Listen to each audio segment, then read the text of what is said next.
आत्मवंदन सगळ्यांना प्रणाम. सगळ्यांचं स्वागत आहे आजच्या रेकी सत्रामध्ये. सगळ्या महिलांना, पुरुषांना सुद्धा, कारण त्यांच्यामध्ये पण स्त्री तत्व आहे. त्यामुळं महिला दिनाच्या हार्दिक शुभेच्छा.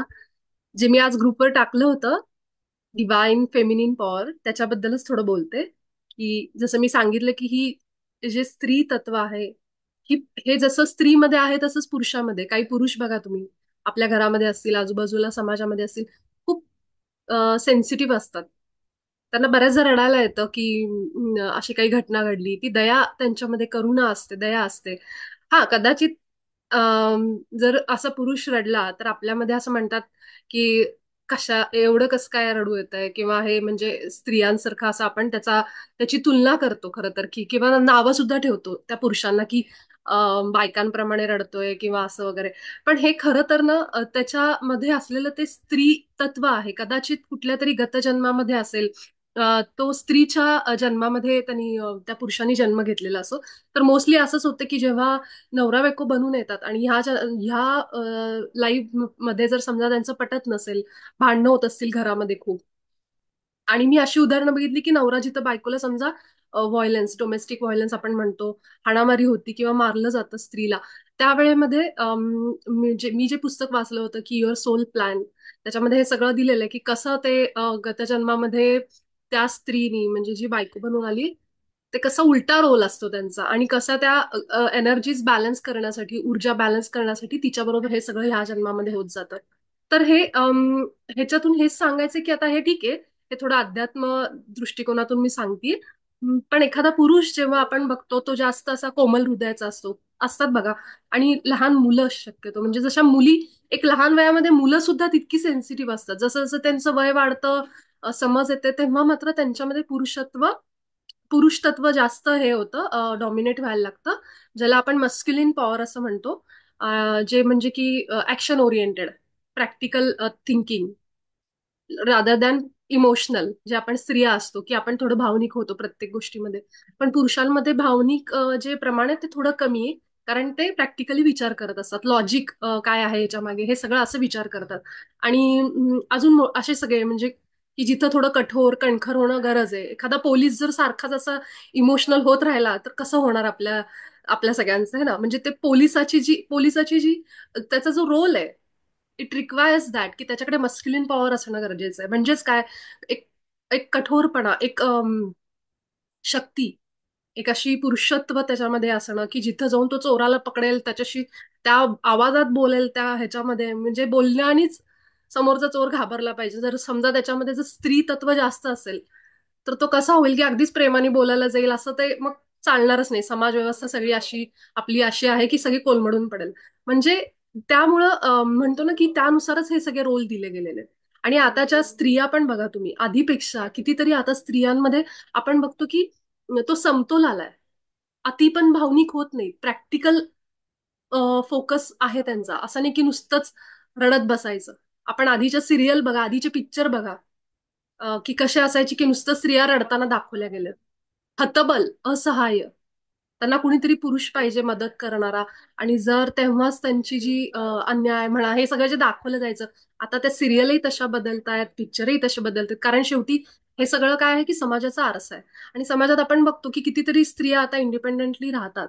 म्हणजे आता त्यांच्यामध्ये हा समतोल आलेला आहे की फक्त डिवाइन फेमिनिनच नाही, तर मस्क्युलिन पण ते घेऊ शकतात, वेळेला निर्णय घेणं, तसे त्या ऍक्शन एक्झिक्यूट करणं, निर्णय आपण जो घेतला, आपण जे ठरवलंय त्याप्रमाणे स्त्रिया आता त्यांचं गोल अचीव्ह करतात.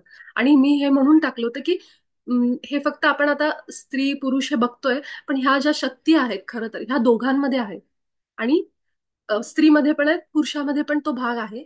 कदाचित त्याचं पर्सेंटेज कमी आहे, आणि ते कधी कधी बाहेर येतं, असं आहे. पण स्त्रीमध्ये ते तत्व जास्त आहे. आणि जशी स्त्री एक दुर्गा होऊ शकते, तशीच ती एक प्रेमळ, एक सगळे जे गुण आहेत ते सगळे आपल्याला दिसतात तिच्यामध्ये. तर मला ह्याच्यासाठी ना हिरकणीचं मी जो सकाळी लेख लिहिला होता, तो माझ्या एका फेसबुकच्या पेजला पण टाकला. आणि मी विचार करत होते की काय चित्र टाकावं त्याच्यासोबत, तर मला हिरकणी डोळ्यासमोर आली की जी आपल्या बाळासाठी पण धडपडतीये, आणि ती तेवढी स्ट्रेंथनी चढती सुद्धा तो गड. म्हणजे दोन्ही गुण आहेत तिच्यामध्ये, दोन्हीचा समतोल आहे, मस्क्युलिन पण आहे, आणि पुरुषत्व पण आहे आणि स्त्रीतत्व पण आहे. ह्या दोन्ही गोष्टी तिच्यामध्ये आहेत. म्हणून मला ते चित्र अचानक मी विचार करत होते की काय असावं त्याच्यासाठी एक चित्र असं योग्य सूचक. तेव्हा मला हिरकणी डोळ्यासमोर आली. तर त्यामुळं इथं असलेली प्रत्येक स्त्री आधीपेक्षा खूप आता चेतनामध्ये विस्तार आहे, बुद्धीमध्ये आपण विस्तार बघतो. तर सगळ्यांचं पुन्हा एकदा मी आजच्या दिनाच्या सगळ्यांना शुभेच्छा देते. एक गोष्ट मला सगळ्यांना सांगायची की मला बऱ्याच जणांनी पर्सनली विचारलं होतं की आमच्या ह्या पार्टला त्रास आहे किंवा रेकीमध्ये कसं आपण वापर करू शकतो. तर तेवढं फक्त मी तुम्हाला सांगते. आज तुम्ही शर्मा सरांचा व्हिडिओ बघितला असेल, नसेल तर बघा एकदा. तर त्यांनी त्याच्यामध्ये ज्या गोष्टी सांगितल्या त्या आपण सगळ्या जवळजवळ फॉलो करतो. त्यांनी थोडीशी वेगळी पद्धत आहे रेकीची त्यांची, जे त्यांनी त्याच्यात सांगितली. पण ही आपण जी करतोय ह्याच्यातून पण म्हणजे हे प्रत्येकावर डिपेंड आहे की कोण काय कुठला मार्ग निवडतो. म्हणजे म्हणतो ना, इथून आपण ज्या शहरात आहोत तिथून दुसऱ्या शहरात जाण्यासाठी अनेक मार्ग असतील, पण आपल्या सगळ्यांचं फायनल डेस्टिनेशन ते शहर आहे जिथं आपल्याला जायचंय. त्यामुळे रेकी करताना पण अनेक प्रकारे लोक करतात. आपलं इमॅजिनेशन वापरा, त्याला काहीही बंधन नाही. लक्षात ठेवा, ही परमात्म्याची शक्ती आहे. तुम्ही ज्या प्रकारे त्याला करू शकता करा, काही प्रॉब्लेम नाही. आता मी जे हे बीज मंत्र आणि हे हिलिंग येते, तर हे नंतर ऍड झालं. हे रेकीमध्ये असं काही नव्हतं की तुम्ही बीज मंत्र ऐकलं पाहिजे किंवा तुम्ही हे असं असं काही नव्हतं. पण हे जास्त अजून प्रभावी आहे, त्याच्याने काही नुकसान नाही होणार आहे. झालं तर त्याचा अजून फायदा आपल्याला होईल. म्हणून ते त्याच्यामध्ये आपण जितकं आपलं इमॅजिनेशन क्रिएटिव्हिटी वापरू तितकं आपण करू शकतो. सांगायचं तर अजून एक की जसं आपण हात ठेवून ज्या भागाचा त्रास आहे त्या भागाला हिलिंग करताना समजा कुणाला तरी गुडघ्याचा त्रास आहे, तर तुम्ही जेव्हा मूलाधाराला रेकी देताय त्याचबरोबर आपल्या गुडघ्यावर सुद्धा हात ठेवा. तुम्हाला एक 10 मिनिटं तरी किमान किमान 10 मिनिटं, आपण 3-3 मिनिटं देतोय आता कारण आपल्याला तेवढा वेळ नसतो. पण तुम्ही जेव्हा घरी रोज सकाळी सुद्धा ही प्रॅक्टिस करा. मी तुम्हाला सगळ्यांना हे सजेस्ट करेन की वेळ काढा आणि सकाळच्या वेळी सुद्धा थोडी प्रॅक्टिस करा. आणि जिथं आपल्याला त्रास जाणवतोय तिथं तुम्ही किमान 10 मिनिटं रेकी द्यायला सुरुवात करा. काय होतं, सरावानी ना ते जास्त मजबूत होतं आणि परफेक्ट व्हायला लागतं. जसं आपल्या घरामध्ये सुद्धा आपण रेसिपी बनवताना ती जितक्या वेळा बनवू तितक्या वेळा त्याच्यामध्ये आपल्याला जाणवेल की इम्प्रूव्हमेंट आहे. सो सिमिलरली तुम्ही जितक्या वेळा रेकीची प्रॅक्टिस कराल दिवसभरामध्ये, you will feel vibrations on your hands. त्याला तुम्हाला जास्त प्रतिसाद रेकी द्यायला लागेल. आणि जसं एक सांगितलं की जेव्हा रेकीला बसतो तेव्हा पूर्ण भाव श्रद्धेनी जेवढं आपण बसू आणि आपल्या गुरूंना जेव्हा म्हणू की मी रेकी करत आहे, तुमच्या ऊर्जेशी मला जोडा, तितके गुरु सुद्धा तुम्हाला तो भाग शरीराचा किंवा मानसिक जे काही आपण सहन करतोय ते हील करायला मदत करतात. कारण आपण डायरेक्टली त्यांच्या ऊर्जेशी कनेक्ट होतो. त्यामुळं हे विसरायचे नाहीत 2-3 गोष्टी. ज्यांना समजा आता उदाहरण सांगते. माझ्या एका मैत्रिणीचा सकाळीच फोन आला होता. तिला पाठ दुखत होती आणि ती बहुतेक असं काहीतरी रेकी देत होती. नंतर तिने मला सांगितलं असं हात करून, पण हे अवघड आहे ना, असं हात करून बसणं वगैरे. तर मग मी तिला म्हणलं तू छातीला असं समोरून दिलं तरी हरकत नाहीये. आणि नंतर ते केल्यानंतर तिला लगेच फरक पण जाणवला त्या गोष्टीचा. त्यामुळे जो त्रास आहे ना त्याच्यावर तुम्ही 10 ते 15 मिनिटं किमान रेकी द्यायला सुरुवात करा. तुम्हाला रेकी ना हळूहळू प्रॅक्टिसनी सांगते की कुठे हात ठेवायचा, हे तुम्हाला आपोआप कळेल. म्हणजे मी सांगायची गरज नाही किंवा काही नाही, फक्त आपल्या अंतर्मन काय सांगतं ऐकायचं रेकीला बसल्यानंतर. जितकं आपण श्वासांवर लक्ष ठेवू रेकी करत असताना तितकी रेकी आपल्याला छान जाणवायला लागते. तर एकच असं म्हणतो ना, एकच हा उपाय आहे किंवा म्हणा काय म्हणू शकतो त्याला, एक ट्रिक आहे की तुम्ही रेकी देत असताना ज्या भागावर हात ठेवलेले आहेत, काय कोण बोलतंय बाजू, समजा काही आवाज असेल गोंधळ असेल सगळं सोडायचं आणि आपल्या हातांचा जिथे स्पर्श होतोय आणि जो श्वासांचं जे जाणीव आहे त्याच्याकडे लक्ष द्यायची की श्वास कसे येत आहेत आणि त्या भागाला कसे पुढे मागे करतायत. आत्ता ह्या क्षणाला मी म्हटलं ओटीपोटावर हात ठेवा आणि ओटीपोटामधून जो श्वास पुढे मागे पोटाला करतोय तिथं जेव्हा तुम्ही लक्ष त्या श्वासावर द्यायला लागाल तेव्हा तुम्हाला त्याचे व्हायब्रेशन जाणवतील आणि जाणवेल की खरंच माझा आजार कमी झालाय जो काही त्या भागाशी रिलेटेड आहे. तर ह्या 2 गोष्टी लक्षात ठेवा. श्वासाचं ह्याच्यात खूप महत्व आहे. जितकं आपण श्वासांवर लक्ष द्यायला जो, म्हणून म्हणलं ना ध्यान ग्राउंड आहे. ध्यान म्हणजे ती जमीन आहे ज्याच्यावर रेखी उभी आहे. म्हणून मेडिटेशन ध्यान पण करायचं. ध्यानामुळे काय होतं, आपण श्वासांवर जास्त फोकस करायला लागतो आणि मग रेकी तुम्हाला अजून छान जाणवेल. तर ह्या साधना सुरू ठेवा. येणाऱ्या काळात बऱ्याच गोष्टी परिवर्तन आपल्याला आहे समोर आणि म्हणून परमात्मा हे आपल्याकडनं करून घेतोय. काहीतरी कारण आहे, हे उगाच नाहीये सगळं. तर ही फक्त श्रद्धा ठेवा की त्यांनी आपल्याला योग्य वेळेला हे दिलेलं आहे. त्यामुळे फक्त त्या श्रद्धेने करा. जसं आपण त्यांनी सांगितलं खूप सुंदर शर्मा सरांनी की आपण एका मंदिरात आलोय, देवाच्या समोर बसून करतो, ही परमात्माची ताकद आहे. तर ह्या श्रद्धेने भावानी करा, मला नक्की त्याचा रिझल्ट येणार. ओके. चला आपण सगळेजण आजच्या आपल्या अ, सत्राला मला एक प्रश्न विचारायचा आहे तुला. हॅलो, ऐकायला आपण येतंय? हो हो बोलू. तुम्ही ना पहिलं जेव्हा स्टार्ट करता तेव्हा तुम्ही असं हात वर वरच्या साईडला असं ठेवायला मग ते तुम्ही कसं करतात मग actually? कारण माझे डोळे बंद असतात तेव्हा काही दिसत नाही. हा हा, बरं झालं अश्विनी, थँक्यू थँक्यू. तू सांगितलं कारण माझं हे लक्षात नाही आलं की सगळ्यांचे डोळे तोपर्यंत बंद झाले असतील. हा, कारण तेच कळत नाही. करेक्ट करेक्ट करेक्ट, बरं झालं बरं झालं. मी सांगते की आपण पहिल्यांदा तर सगळ्यात पहिली हा, प्रोसेस ते की आपण हात रब केले, हात रब असे केले. छातीपाशी. अच्छा, असे ठेवतात. ओके. आणि बोटांना तुम्हाला हळूहळू सवय, पहिल्यांदा असं हात असेच राहतील, पण हळूहळू सवय होईल, बोटांमधला गॅप कमी व्हायला लागेल आणि मग नंतर अशीच ओके. सवय लागेल तुम्हाला. हाताचा साईज असा ओके. ठेवायचा, असा ठेवायचा नाही, असा. ओके. कारण जेव्हा मी असा ठेवते समजा, असा फ्लॅट आणि इथं हात ठेवते, बोट उभी राहतात माझी, म्हणून असा ठेवला ना, ओके. की हे सगळा भाग बंद करायचं. कव्हर होतो. असा ठेवायचा ओके. कुठे पण ठेवताना. आणि अजून एक म्हणजे की हात जेव्हा आपण असे करून असे करतोय, तेव्हा तुम्ही जे चोकुरे चिन्ह जे काढलंय त्याच्यावर हात ठेवा, हा. 3 वेळा चोकुरेचा उच्चार करा, हातामध्ये ओके. चोकुरेची शक्ती येईल. आणि मग आपल्या देवाला रेकीला आपण बोलवायचं आणि गुरूंना सुद्धा बोलवायचं त्यावेळी. आणि मग हात ओके. खाली. ठीक आहे. ओके. ओके. चालेल. Thank you thank you. थँक्यू. तर आपण सगळेजण ध्यानावस्थेमध्ये येऊ.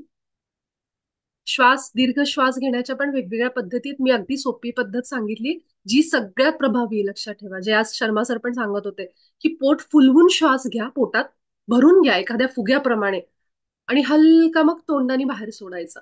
तर हा तुम्ही दिवसभरात जितक्या वेळा कराल ना, तुम्हाला पोटाचे विकार पण कमी झालेलं जाणवेल. जर कुणाला पोट साफ होत नसेल, सगळेच म्हणजे ऍसिडिटी, जळजळ, सगळं सगळं, तर पोटात हवा भरून घ्यायची मोठी, नाकातून आणि तोंडातून सावकाश बाहेर सोडायची. ह्याच पद्धतीने दीर्घ श्वास घेऊ आपण 3 वेळा.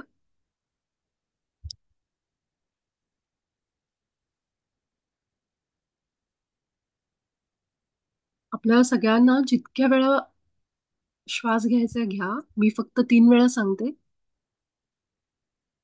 पण आपल्याला जोपर्यंत रिलॅक्स वाटत नाही, 5 वेळा 6 वेळा घेऊ शकता. आपण जेव्हा रेकी शक्तीला पण आवाहन करतो तेव्हा सुद्धा तुम्ही दीर्घ श्वास घेणं चालू ठेवू शकता. नाकातून मोठा श्वास आपल्या पोटात भरून घ्यायचा आणि तोंडाने सगळी हवा आपली बाहेर काढू. दिवसभरातले आपले नको असलेले विचार, भूतकाळ, भविष्यातले विचार, चिंता, जे काही आपण आज नकारात्मक गोष्टी ऐकल्यात, ज्या आपल्याला गरजेच्या नाहीयेत, पाहिल्यात, बोलल्यात, त्या सगळ्या बातम्या असतील, टीव्हीवर जे नकोय ते बघितलंय,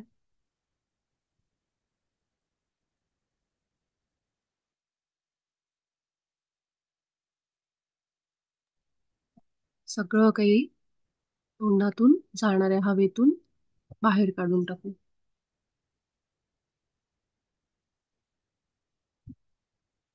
सगळेजण रिलॅक्स, शरीर अगदी शांत, स्थिर,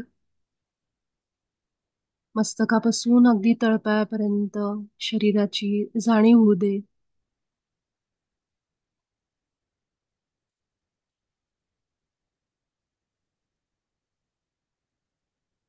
शरीरामधून वाहणाऱ्या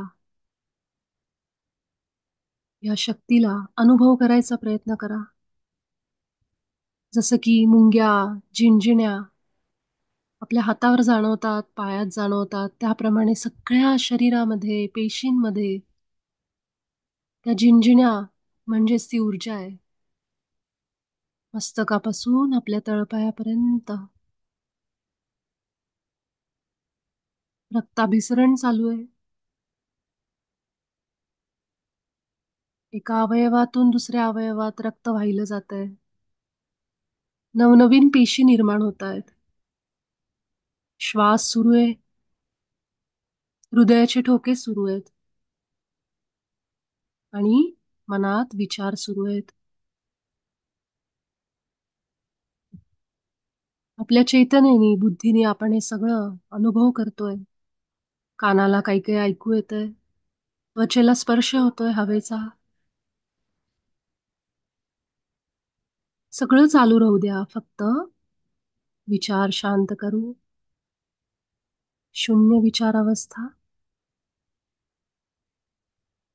दोन्ही हात एकमेकांवर घासू, रब करू.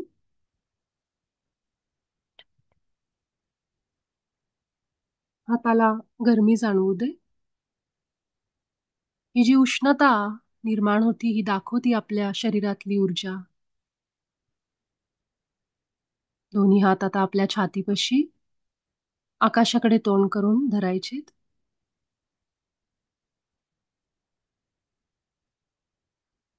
चोकुरे चिन्ह काढलं असेल तर त्यावर हात ठेवा. 3 वेळा चोकुरेचा उच्चार करू. ज्यांना हातांनी हवेतच काढता येतोय त्यांनी काढा आपल्या दोन्ही हातांवर. इमॅजिन करा. ज्यांना शक्य आहे त्यांनी. रेकी शक्तीला आवाहन करू. हे रेकी ऊर्जा माझ्या हातामध्ये प्रवाहित हो आणि मला मदत कर पूर्ण बरं होण्यासाठी. हे रेकी शक्ती माझ्या हातात ये, मला मदत कर बरं होण्यासाठी. हे रेकी ऊर्जा माझ्या हातात ये, मला बरं होण्यासाठी पूर्ण मदत कर. आपल्या गुरूंचा चेहरा आठवा.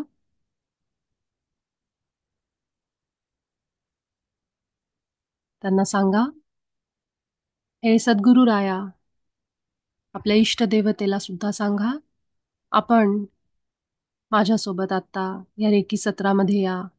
मला मदत करा पूर्ण बरं होण्यासाठी. एकदम मनातून हृदयातून आठवा. हातावर लगेच तुम्हाला थोडं ऊर्जेचा फ्लो जाणवायला लागेल. जितकं आपण आत जाऊ श्रद्धेने ही वाक्य बोलू. आणि आता आपले दोन्ही हात अगदी सावकाश आपल्या मूलाधारावर ठेवू. आपल्या मांडीवर, आपल्या प्रायव्हेट पार्ट्सच्या जवळ ठेवू. आपलं मूलाधार रेकी शक्तीद्वारा संतुलित होत आहे असा भाव मनामध्ये ठेवायचा. या भागामधले सगळे आजार दूर होत आहेत. मी सुरक्षित आहे. शक्तिशाली आत्मा आहे. समृद्ध आत्मा आहे. पृथ्वीशी घट्ट जोडलेला आहे. सगळे कमरेखालचे जे काही आजार आहेत, संधिवात किंवा अजून कोणताही आजार, ते सगळे दूर होत आहेत. सगळे अवयव सर्वोत्तम काम करतायत. ही सगळी वाक्य संकल्प आपल्या मनामध्ये पुढची 3 मिनिटं ठेवायची. श्वासांवर लक्ष ठेवायचं. जणू काही आपण श्वास आपल्या खालच्या भागातूनच घेतोय. मूलाधाराला जागं करा. श्वास घेताना सगळं लक्ष खाली माकडाडावर आपल्या बुडावर ठेवायचं. श्वास जाणवायला लागेल.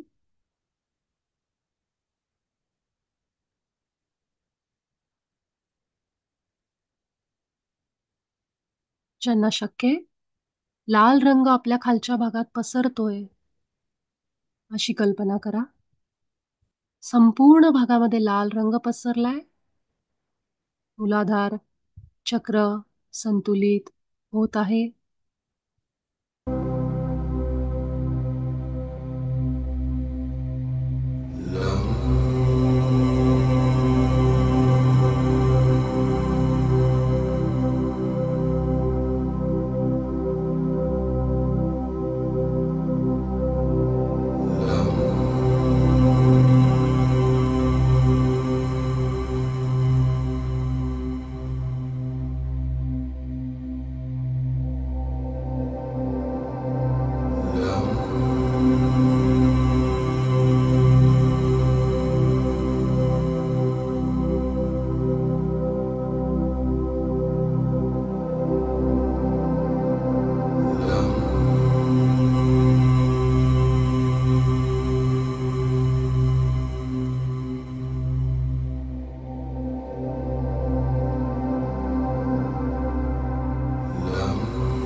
माझं मूलाधार चक्र संतुलित झालं आहे.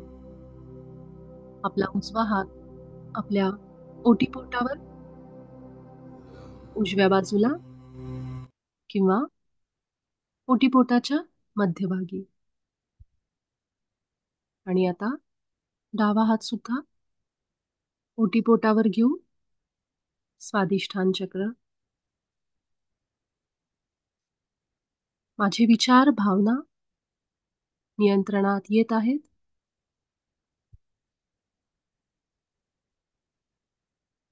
क्रिएटिव्हिटी वाढली आहे. सेक्शुअल हार्मोन्स नियंत्रणात संतुलनात येत आहेत. या भागामधील सगळे आजार, ऊर्जेचे सगळे अडथळे दूर होत आहेत.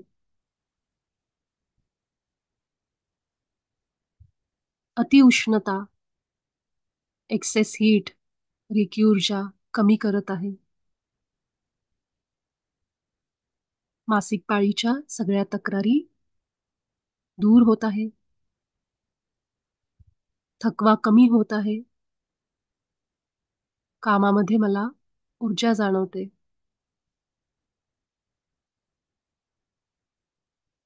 नारिंगी म्हणजेच ऑरेंज कलर या पूर्ण भागामध्ये पसरलाय.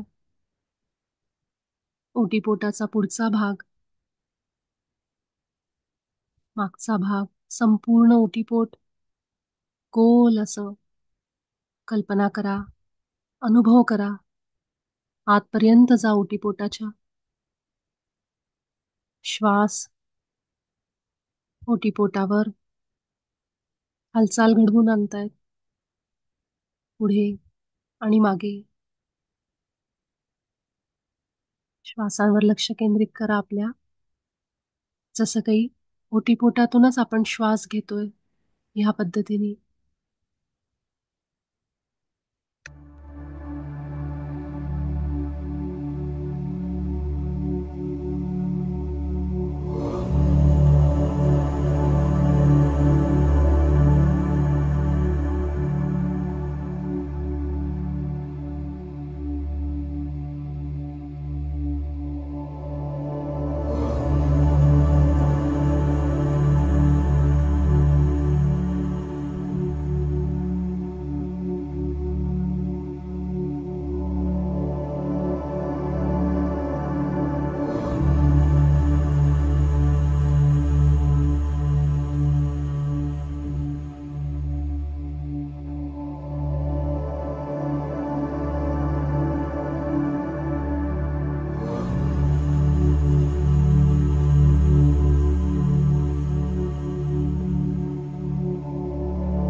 माझा हा भाग रेकी शक्तीद्वारा पूर्णपणे संतुलित झाला आहे.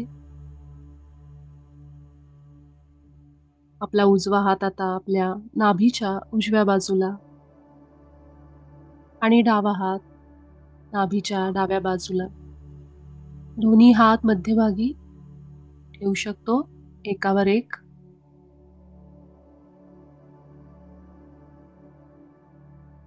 पोटातून श्वास घ्या, म्हणजेच लक्ष पूर्ण आपल्या पोटावर आणि पुढे मागे पोटाला करणाऱ्या या श्वासांवर. असं वाटेल की आपण पोटातूनच श्वास घेतोय की काय.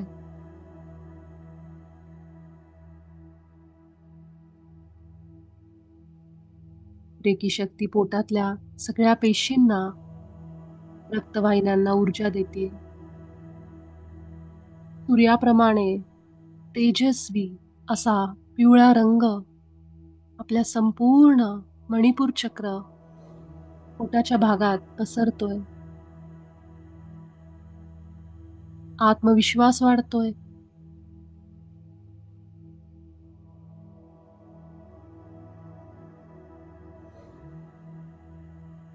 कितीही काम केलं तरी सुद्धा ऊर्जा जाणवतीये. थकवा कमी होतोय.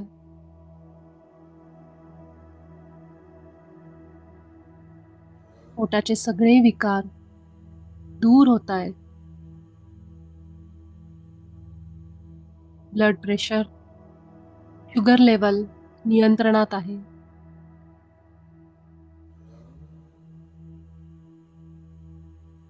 पूर्ण लक्ष पोटावर आणि श्वासांवर.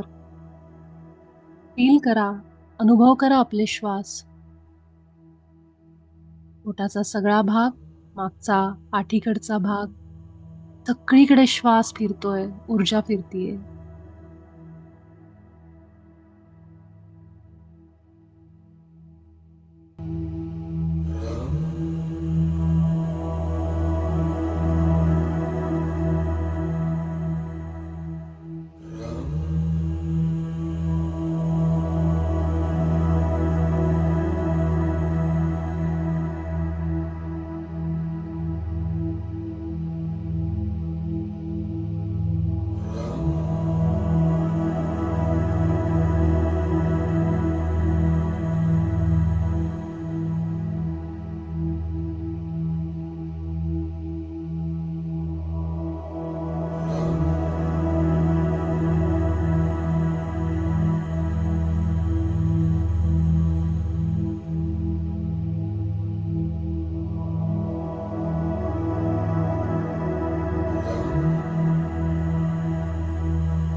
माझ्या पोटाकडचा सगळा भाग संतुलित झालाय.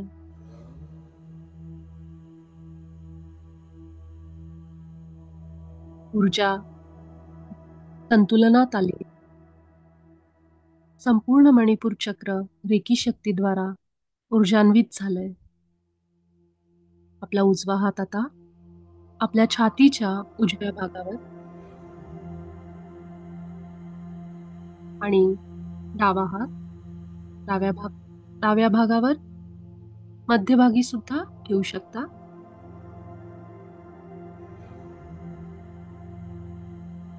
हिरव्या रंगाची कल्पना करा. संपूर्ण छातीमध्ये पाठीच्या भागात हिरवा रंग पसरतोय.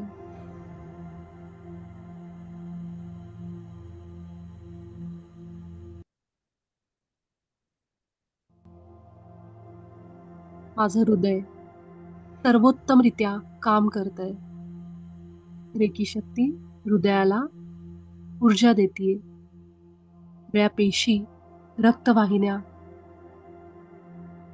ऊर्जान्वित झाल्यात. मनामध्ये, हृदयामध्ये प्रेम, करुणा हे भाव उत्पन्न झाले.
संबंधित सगळे आजार दूर झाले.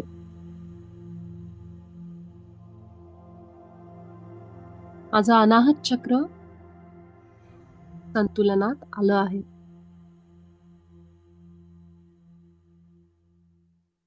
आपल्या गुरूंचे आभार माना हृदयापासून. रेकी शक्तीचे हृदयातून आभार व्यक्त करू. आणि आपला उजवा हात आपल्या गळ्याच्या उजव्या बाजूला, डावा हात डाव्या बाजूला किंवा पुढे मागे असंही ठेवू शकता.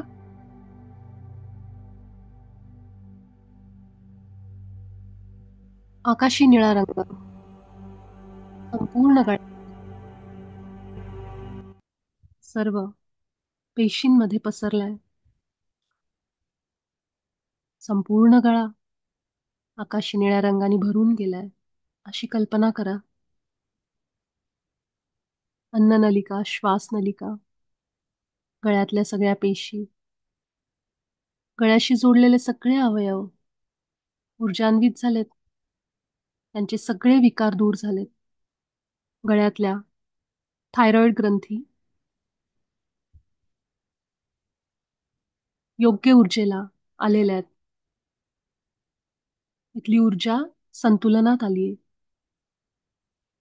पूर्ण लक्ष आपल्या गळ्यावर आणि श्वासांवर. अन्ननलिका, श्वासनलिका या संबंधित कुठल्याही तक्रारी, आजार, ऊर्जेचा अडथळा दूर होतोय.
आपला उजवा हात आता आपल्या कपाळावर किंवा कपाळाच्या मागच्या बाजूला, डावा हात सुद्धा कपाळावर किंवा मागच्या बाजूला. आपलं आज्ञाचक्र, रेकी ऊर्जा आपल्या हातातून संपूर्ण आज्ञाचक्रावर पसरतीये. कपाळाच्या सगळ्या भागात प्रत्येक पेशीपर्यंत पोचतीये.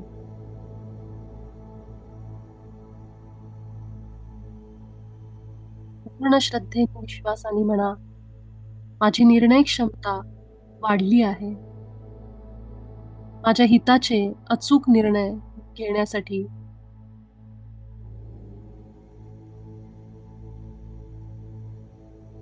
मला रेकी ऊर्जा मदत करते.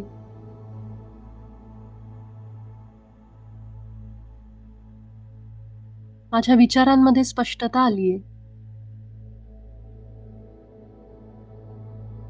मी नवनवीन गोष्टींचं ज्ञान मिळवतीये जे माझ्या हिताचं आहे.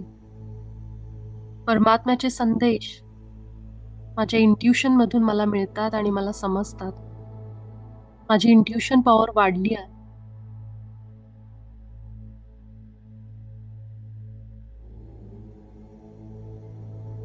सर्व दैवी शक्ती मला मदत करत आहेत.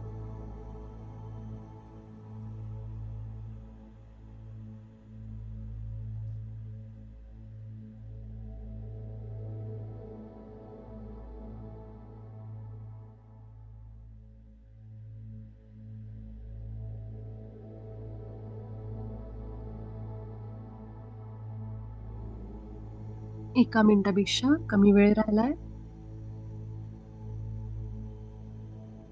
ह्या स्थितीमध्ये आपण रेखीतून बाहेर येऊ, आभार व्यक्त करू सर्व दैवी शक्तींचे जे आज अदृश्य रूपाने आपल्यासोबत आहेत, आपल्या गुरूंचे, रेकी शक्तीचे, ब्रह्मांडाचे, आपल्या सगळ्यांचे खूप आभार.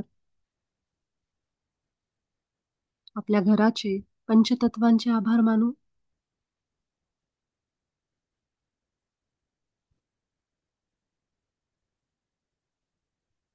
आणि भेटू आपण उद्याच्या सत्रात. धन्यवाद.